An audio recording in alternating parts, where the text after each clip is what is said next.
Assalamualaikum warahmatullahi wabarakatuh. Kepada yang terhormat Bapak Hervin Yuki Pradipta selaku pembimbing mata kuliah Filsafat Hukum Islam. Sebelumnya izin memperkenalkan diri, nama saya Dodal Faed dengan NPM 2021020052. Di sini saya ingin mempresentasikan salah satu materi Filsafat Hukum Islam guna memenuhi tugas Filsafat Hukum Islam pertemuan ke-6.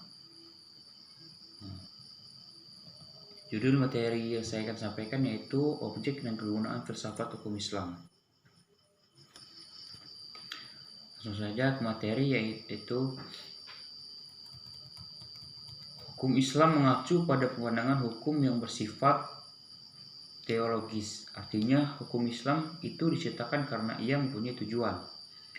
Tujuan dari adanya hukum Islam adalah terciptanya kedamaian di dunia dan kebahagiaan di akhirat. Jadi, hukum Islam bukan bertujuan meraih kebahagiaan yang fana dan pendek di dunia semata, tetapi juga mengarahkan kebahagiaan yang kekal di akhir kelak. Inilah yang membedakan dengan hukum manusia yang menghendaki kedamaian di dunia saja. Tujuan hukum Islam tersebut manifestasi dari sifat Rahman dan Rahim atau Maha Pengasih dan Maha Penyayang Allah kepada semua makhluknya. Rahmatan lil alamin adalah inti syariah atau hukum Islam. Keberadaan syariat tersebut dapat menegakkan perdamaian di muka bumi dengan pengaturan masyarakat yang memberikan keadilan kepada semua orang. Keadilan sangat mulia di hadapan Tuhan dan sifat adil merupakan jalan menuju takwa setelah iman kepada Allah. Hukum Islam dalam upaya menegakkan itu semua harus siap menghadapi kejadian-kejadian baru yang timbul karena perkembangan masyarakat dan perubahan suasana. Oleh karena itu, kajian filsafat hukum Islam mutlak diperlukan. Keberadaan filsafat hukum Islam akan menegakkan hukum Islam dan memberikan jawaban terhadap tantangan zaman dan merupakan hukum terbaik sepanjang zaman bagi semesta alam. Sebagaimana dikemukakan sebelumnya, setidaknya ada 5 sistem hukum yang hidup dan berkembang di dunia, yaitu Common Law yang juga dikenal dengan Anglo-Saxon, Civil Law atau biasa disebut Eropa Kontinental, yang ketiga Custom Law, yang keempat Islamic Law, dan yang kelima sistem hukum sosialis komunis.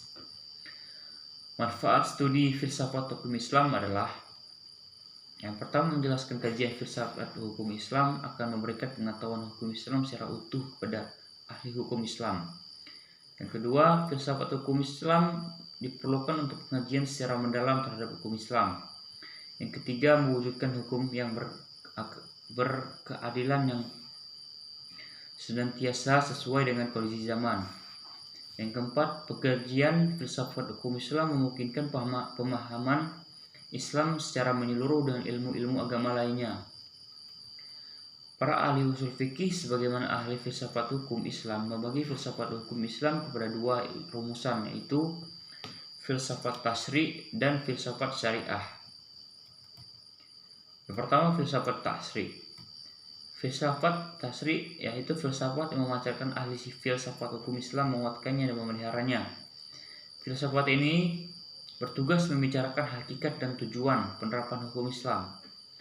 Filsafat tasyri' terbagi kepada 1. Daim al-ahkam atau dasar hukum Islam. Yang kedua, mabadi al-hakam atau prinsip-prinsip hukum Islam. Yang ketiga, ushul al-ahkam atau pokok-pokok hukum Islam atau hadir al-ahkam atau sumber-sumber hukum Islam.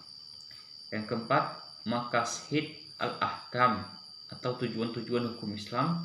Yang kelima, qawaid al-ahkam atau kaidah-kaidah hukum Islam. Selanjutnya, filsafat syariah. Filsafat yang diungkapkan dari materi-materi hukum Islam seperti ibadah, muamalah, jinayah, ukubah, dan sebagainya. Filsafat ini bertugas membicarakan hakikat dan rahasia hukum Islam. Termasuk dalam pengembangan filsafat syariah adalah asrar al-ahkam atau rahasia-rahasia hukum Islam. Yang kedua, khasail al-ahkam atau ciri-ciri khas hukum Islam. Yang ketiga, mahasin al-ahkam atau keutamaan-keutamaan hukum Islam. Yang terakhir, tawabi al-ahkam atau karakteristik hukum Islam. Baik, sekian dan terima kasih. Sekian materi dari saya. Jika ada kesalahan saya mohon maaf, kepada Allah saya mohon ampun. Saya akhiri. Wassalamualaikum warahmatullahi wabarakatuh.